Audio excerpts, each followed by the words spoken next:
Je n'avais pas d'armure corporelle. Je ne m'étais pas préparé.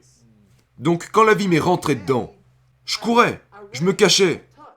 Je vivais littéralement en PLS, en essayant de fuir la vie.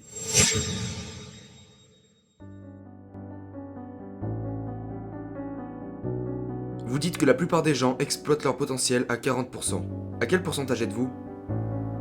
Je dirais que j'exploite mon potentiel à 90%. Des fois 99%. 100% c'est la mort. Et vous dites que vous atteignez 99%? Il m'arrive d'être à 99%. La raison pour laquelle je sais que je suis à 99% est parce que les 5 premières heures de ma journée sont... Je me plonge dans de gros moments d'inconfort. Qu'est-ce que vous faites? Tout d'abord, chaque matin, je me lève et... Les gens pensent que j'aime courir. C'est pas le cas, tu sais. Et c'est pour ça que vous le faites? C'est pour ça que je le fais. Les gens ne comprennent pas ma mentalité. Ils pensent qu'on doit aimer quelque chose pour le faire. Non. La course a changé ma vie. Et chaque matin, je vais courir. Chaque matin, vous devez faire quelque chose que vous n'aimez pas faire. Chaque matin, je vais courir. Et devine quoi? Supposons que je cours seulement 1 heure par jour. Une journée est composée de 24 heures, n'est-ce pas? Quel pourcentage ça représente? Que représente une seule heure parmi 24? 4%? 5%? C'est rien du tout. Mais peu importe. C'est pourquoi je sais que je suis au plus haut niveau. Je veux dire, quand t'as pas envie de le faire, tu sais, que c'est inconfortable. Je m'impose moi-même cette rigueur de... Tous les jours, tu cours. Tu sors du lit, c'est parti. On sort du lit. C'est pourquoi la plupart des gens perdent la bataille du matin. Genre, une fois que vous quittez votre belle maison, la guerre commence. De nos jours, ça commence même avant de quitter la maison. Le téléphone sonne, les réseaux sociaux, le monde vous attaque. Si vous ne contrôlez pas ce que vous faites, de sorte à construire cette armure, donc ce que je fais le matin, c'est que je construis mon armure. Mais elle se brise toutes les nuits. Donc je me lève le matin et je commence à reconstruire l'armure. Je vais courir. D'accord? Ensuite je fais des pompes, des abdos, des tractions, et puis je vais à la salle de sport pour me renforcer. Chaque matin je... Vous faites 1 heure de sport le matin? Oh non, le matin je cours au moins 1 h 30. Ensuite je vais à la salle. Vous courez 1 h 30? Bien sûr. 1 h 30 de course? Oui. Et ensuite je vais à la salle de sport. Et tous les soirs, depuis 5 à 6 ans, depuis environ 5 ans et demi, je n'ai manqué que 2 jours d'étirement pendant 2 à 3 heures. 2 à 3 heures par jour d'étirement? Je n'ai manqué que 2 jours depuis presque 6 ans. Waouh. Des étirements? Des étirements. Pourquoi s'étirer? Il se trouve que la maladie que j'avais était que mes psoas étaient devenus très serrés. Ce qui fait que mon corps, c'est une longue histoire. Mon corps m'étouffait de l'intérieur.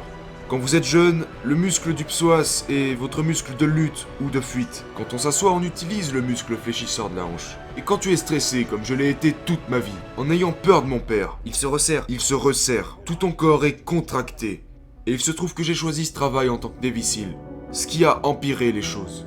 Et je me poussais moi-même dans des situations stressantes. Donc c'était serré, serré, serré, comme dans un étau. Et nous avons besoin d'un flux sanguin sain dans notre corps. Ce n'était pas mon cas. Les gens disent « Oh, mais c'est parce que tu as tellement couru aussi ?» Non, non, désolé. La vie, C'est le stress émotionnel.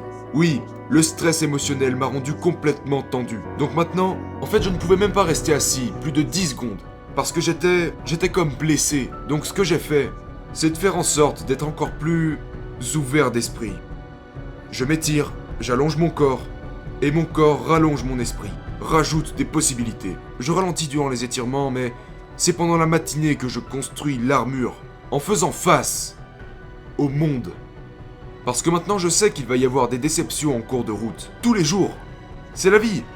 Mais si vous faites déjà face à des déceptions dans la victoire, à travers les choses que je peux contrôler, je peux contrôler ma course. Je peux contrôler l'apparence de ma maison.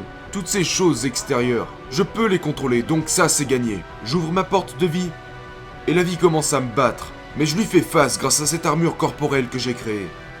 Et maintenant je fais face à la vie avec les bons outils. Contrairement à cette époque, où j'appuyais sur le bouton snooze, où j'étais en retard, où ma maison était en désordre et où mon esprit était instable. Le truc c'est que vous êtes constamment dépassé. Donc vous ouvrez la porte, et maintenant voilà que la vie vous descend encore plus bas. Alors que vous étiez déjà frustré. Vous étiez déjà stressé. Et la vie commence à vous rattraper. Quand vous rentrez chez vous, vous êtes épuisé. Et c'est comme ça que la vie se passe. Pour tout le monde. Vous devez vivre, gagner ce que vous pouvez, et construire cette armure corporelle.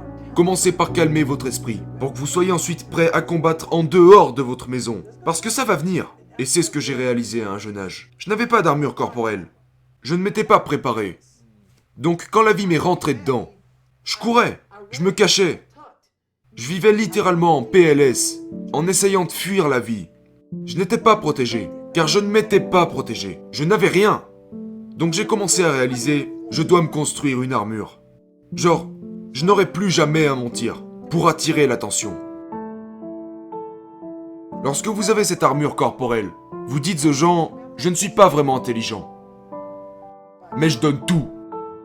Je ne rattraperai pas ce gars dans cette course. Par contre, je cours tous les jours depuis 4 ans. C'est la mentalité que vous devez avoir. Pourquoi serais-je inquiet de ce qu'on pourrait penser de moi? Nous sommes tous sur le même bateau ici. Certains bateaux peuvent être plus gros que d'autres, mais nous avons tous des problèmes. Donc à partir de là, nous sommes tous dans le même bateau. Lorsque vous vous entraînez le matin, ou le soir pendant les étirements, qu'est-ce que vous visualisez ou à quoi pensez-vous? Rien du tout. Quand je m'entraîne le matin, Vous courez puis vous allez à la salle de sport? parfois c'est plus long. Des exercices de calisthenics ou... Une course d'1 heure à 1 h 30, c'est le minimum. Si je suis inscrit à une course de 160 km ou, tu sais, là je commence à courir de plus en plus parce que je m'entraîne pour une course en janvier. Tu sais, ça peut aller jusqu'à 2 heures, 2 heures et demie, 3 heures. Chaque jour. Une fois que j'ai terminé de courir, je vais à la salle de sport. Immédiatement. Je suis épuisé, fatigué, je suis déshydraté, faible en sodium et tout ça. Et c'est là que... c'est l'avantage. Parce que c'est encore plus inconfortable. C'est ça.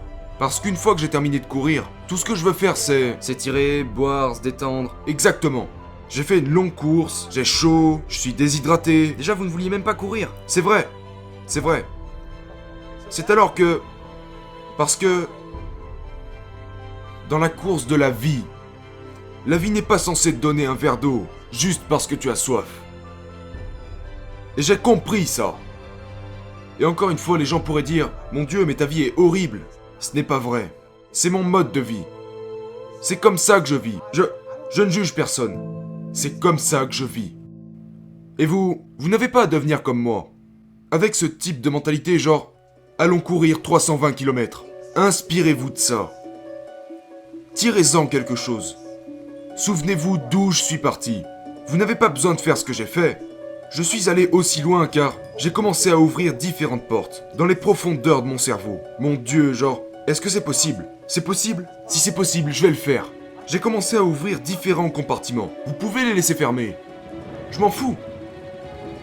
Mais si je viens sur ce podcast et que je parle de ce genre de choses, je dois vivre ce que je dis. Genre, vous venez d'un monde où vous mentiez beaucoup. Et quand ma révélation a été de faire face à toutes ces conneries, je ne peux pas te parler de quelque chose que je n'ai pas fait. Pourquoi? Parce que lorsque vous commencez à formuler ce caractère, cette éthique de travail, cette philosophie de vie, pas celle de quelqu'un d'autre, la vôtre, je ne peux pas te parler de quelque chose que je n'ai pas fait. Pourquoi? Parce que ça va me hanter. Beaucoup de gens écrivent des livres sur le développement personnel, la force mentale et toutes ces conneries. La moitié d'entre eux vivent une vie standard. La moitié d'entre eux ne font pas ce qu'ils disent. Vous devez pratiquer ce que vous prêchez. Ça doit être qui vous êtes. Voilà pourquoi quand les gens disent « Mon Dieu, quand tu parles, t'as l'air tellement passionné. » C'est parce que tu me fais revivre ma vie. Ce n'est pas une vie confortable. Cette vie a été bâtie. Cette vie est méritée. Et si les gens l'aiment, tant mieux. Sinon, tant pis. Nous avons toutes ces catégories qu'ils ont conçues. Le discours interne, la visualisation, le contrôle de l'excitation. C'est super. C'est super. Mais ça doit être un style de vie. Vous travaillez la callosité mentale sur une base quotidienne. Parce que, tu sais, ton cerveau, ton esprit, genre, le cerveau est un peu comme un muscle. Vous régresserez. Vous perdrez la capacité de souffrir dans les pires moments. Si vous en sortez pendant trop longtemps. Tu peux soulever 140 kilos? Arrête d'aller à la salle pendant 1 mois. Et je te garantis que tu ne pourras plus reprendre la même charge. Toutes les histoires dont j'ai parlé aujourd'hui, toutes ces choses dans ce livre. Mais si je me disais, c'est bon. J'ai acquis toutes ces connaissances. Si je m'arrête aujourd'hui, ces connaissances disparaîtront. Il faudrait que je retourne en profondeur pour les récupérer. Et je n'ai pas envie de le faire. Je veux pouvoir m'en souvenir maintenant. Et c'est pour ça que je fais ces choses.